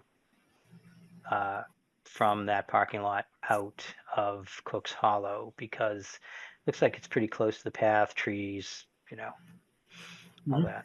Yeah, that's a great question. So actually, what's interesting is a large portion of this piece is not Cook's Hollow property. It is town owned, but a portion of it is actually Cusack Terrace. So, well, excuse me, while you're there, though, it does feel like the park, which is why we've placed the boardwalk where we have. We did note that the police station does push a lot of snow into the area, so we proposed a vehicular-rated bollard to be installed to help prevent snow being pushed in and also to protect the boardwalk. But we did leave the small U-shaped piece of asphalt, just knowing that the police do occasionally park there. So we didn't want to change that condition, especially as I think that portion is not technically within the parcel owned by Cook's Hollow. So that would be owned by Cusack Terrace? I believe that portion is owned by Cusack Terrace. Just wondering if it was town property or, I know there's multiple owners out there. Yes, I don't see, let's see. I would need to double check. I think that portion is a different parcel, but I would need to double check who owns that piece. But yeah, it does get a little confusing. There are because it's Town of Arlington, Conservation Commission, Cusack Terrace, and then I think town owned again for that piece. Yeah, I believe it comes off on the southern end too of the parking lot. I'm not sure there's guardrail, there's no openings, but my recollection was there was an issue along that area also.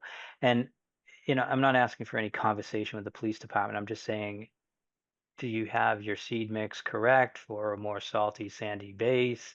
And it's probably going to establish in the trees that were picked in that area. Did you understand that these things happen? Yeah, that was a really good point. So in these areas, the planting mixes that we were proposing, we were making sure they were a part sun, part shade, and then also much more salt tolerant because we were very concerned about the amount of salt potentially coming off the police station as well. Sure. Well, that's great. I'm glad you had that public information session. It sounds like a lot came out of it, and you had a lot of good questions. So my last question would be the Gabion blocks again. I don't know if it's blocks, but whatever, Gabion blocks. What is the lifespan on that? Because I'm just wondering, once it's kind of like a web system or interlocking check pattern, and you fill them up. What's the lifespan on that? Because once they're put in place, that's pretty permanent, and it would take a lot to kind of replace those, kind of unlike a granite block, which the DPW could come in and just push it back, or you would know what needed to happen. So, you know, there's a famous gabion block wall on Route 2, which is deteriorating and falling apart. I think that's been there about 20, 25 years. So that's why I'm mentioning this question. Yeah, David or Olin, do you have the answer for the lifespan? I don't know if Olin does, or if it's a spec that can be gotten from the manufacturer. Just But wanna, no, Chuck, yeah. sorry, Oh, no, okay. sorry. I have something to say, but please continue.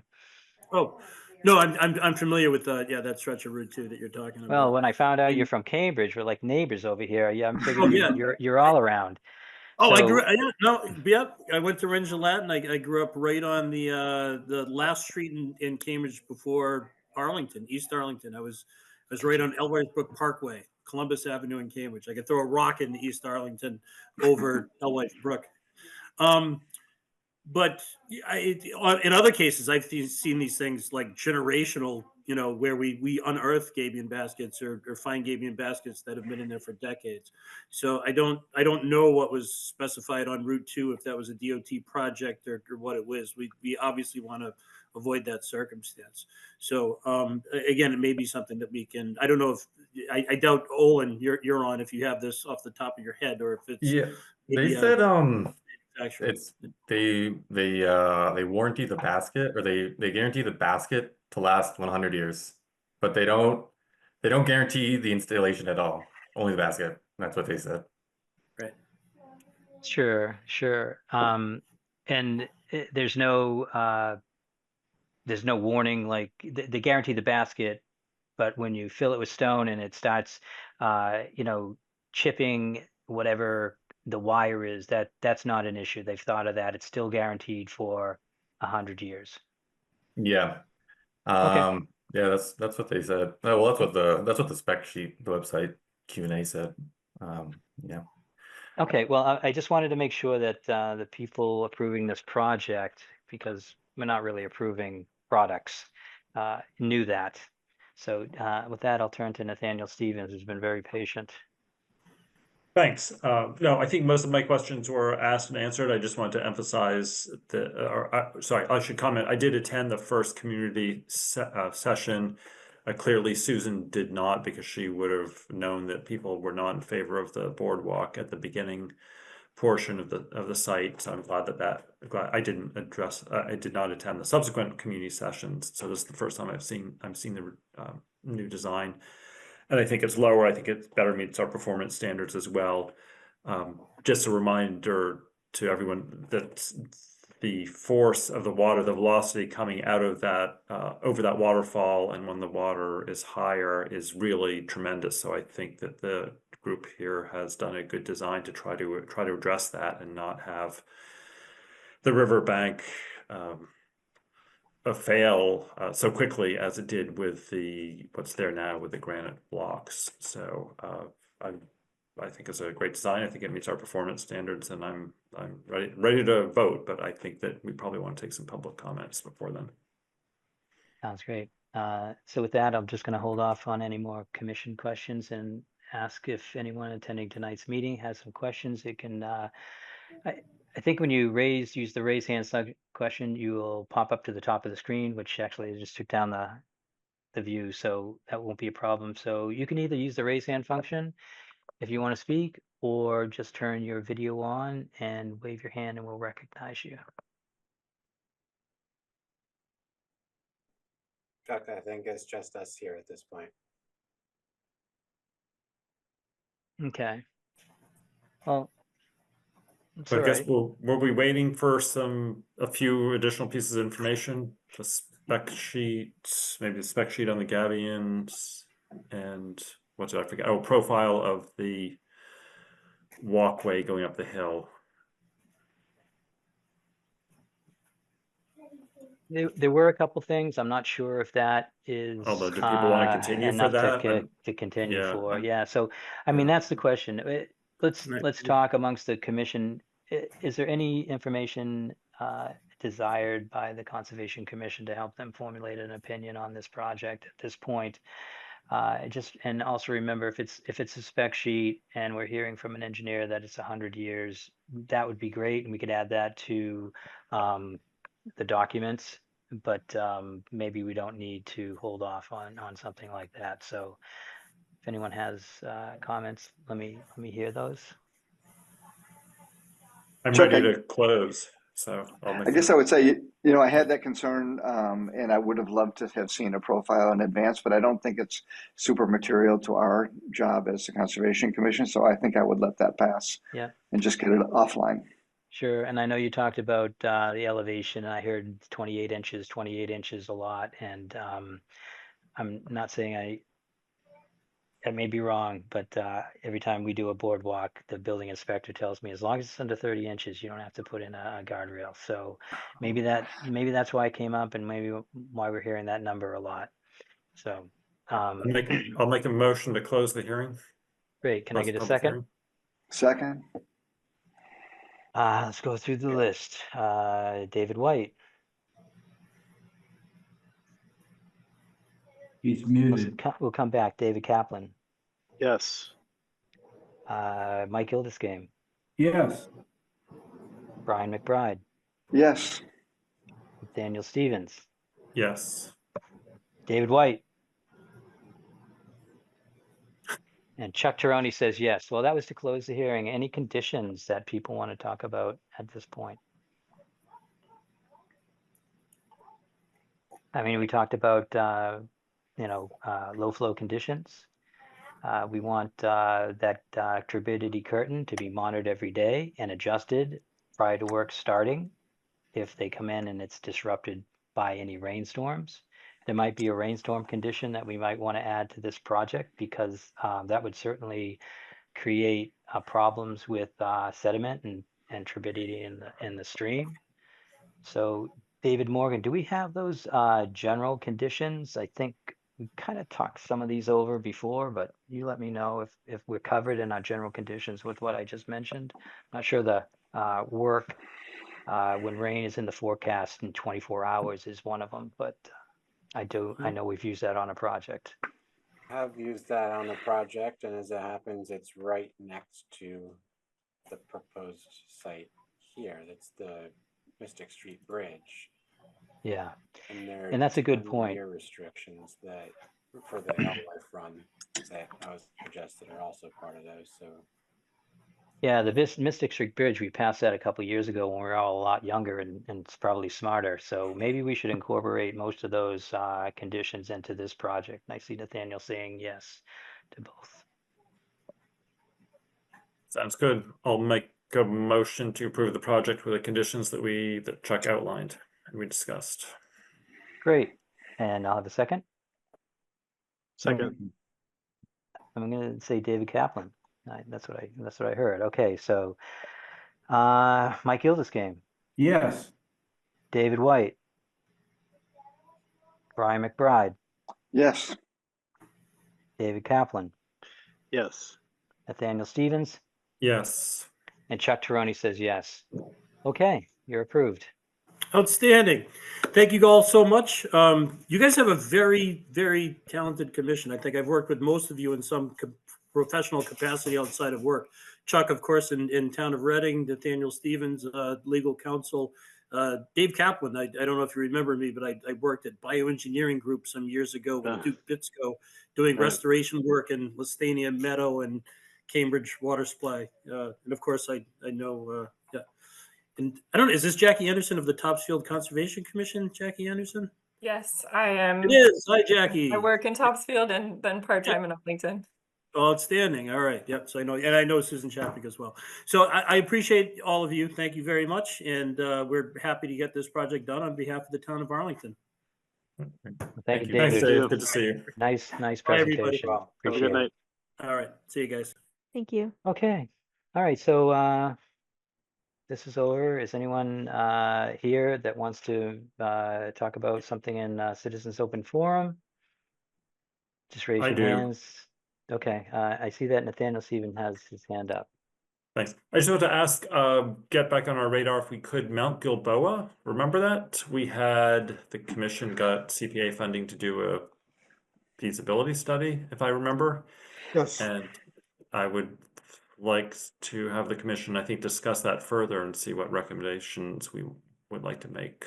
But that's been, I don't want to have all that work be for naught. So I'm asking if we can put that on our agenda sometime. Yes. For an update. Who would give that update? Would that be David I Morgan? think an Oh, look at- update. I think we had an update on it. It was presented, the project was presented. We have the report and the study. So there's, I think it's done. It was done last fiscal year. David Morgan can remind me. So hold we it don't up. have anyone to update it. We have it in front of us. I guess someone could present it again, but Yes. it would have to be one of us or David Morgan to present it. But I think there are recommendations that the commission needs to discuss and decide if they want to adopt and do anything with it, since it is conservation land. The next steps, the next steps, what to do. Next steps, yep. David, is there an electronic version of that you can put on the Google Drive? Yes. Do you want, for our next meeting, maybe I can repost this and then the summary of the findings or recommendations more so? Trying to find them in the back of the report here, because they're only a few pages. Yeah, they're 1, 2. There are a lot of public comments too. We should probably let the public know about our discussion of it. And David, I would post the whole report, not just the summary recommendation pages, if that's what you're suggesting. No, I'm not suggesting that. I'm suggesting maybe we post the whole report and then the summary presentation focuses on. Oh, yes, it's got it. Sorry, yes. And so then we can just have the discussion about which path to take, if sure. And let the public know and advertise to the public. Yeah. I'm surprised there weren't more public here for the Cooks Hollow meeting. Sure. Yeah, we did outreach for that. So I mean, abutter notices and everything. So I'd like to reach out to neighbors too. I know that They may be exhausted from town meeting, remember? Town meeting, yeah, Oh, yeah. very exhausted. Yeah. So Brian McBride, has your hands up, or you? Yeah. We had talked by email, Chuck, about the Massachusetts Association of Conservation Commission training, and I intended to take a few of those courses, and you suggested I bring it up at the meeting regarding potential reimbursement. It's not hugely expensive, but it'd be nice. So yeah, so I support this 100%, and I believe that the reimbursement can come out of the state side of the fees. And I'm waiting for someone to say no, but I think there's a DOR. I think there's a DOR letter that says that can be one of the uses for it, office supplies and training. And the question was asked specifically. So I know that we have these fees also paying Jackie's salary. So Jackie is recused from voting, but but I don't think it's a lot of money. I don't think it's a lot of money, and I think that everyone needs training, and if someone's willing to go, then the least we could do is pay for it. And we only have one person on the table, so maybe you could at least come back and update us on the classes that you took and summarize what you learned. Well, as long as it's not eating into Jackie's cut, I'll Yes. Oh, she's turning red now. Never. Chuck, more seriously, I thought we had an education fund. I thought we had some money in a separate education fund. We asked David. He wasn't too much money in it. Yeah, I think I'm not sure what the cost for Brian's trainings would be yet, but the majority of the education fund goes to pay for the MACC dues. All the commissioners. Okay. Yeah. So yeah. I think they're each. We'll see. The courses are something like $125 a piece, and maybe I would take 2 or 3 of them. If you're doing the fundamentals, it should be less. Sorry, I'm on the MACC board just for interest of just disclosure, and we were discussing fees the other day. I think for MACC members, it's only for fundamentals. I thought it was only going to be 85. But if you're taking, actually, I take that back. If you're doing a more field intensive class, yeah, it's closer to $100. But if you're doing one of the online classes, I think it's under $100. All right, so it sounds like we have that settled. So you decide on your courses. I think I don't, I wouldn't want to spend $800 over the course of a year, but I think there's a fall conference, there's the annual Yeah, fall conference is environmental conference. So there's two October, kicks. October 28th. Yep. Yeah, so you don't have to do it all at once. And so is it David Kaplan? Were you going to jump in? I thought you said no. Okay, Nope. I thought you were saying something when we were all kind of jumping in on answering all at the same time. Okay, well that's solved. I appreciate that. I think the clarity here is fine. I think the commission members, if they go, we would have the education fund, and then we could fall back on the state fee portion of our permit fees. And it looks like those things are interchangeable from what I just heard they're used for. So anyways, there you go, David Morgan, that's your direction. We Yeah, need you to and pay, Brian, and then we'll reimburse.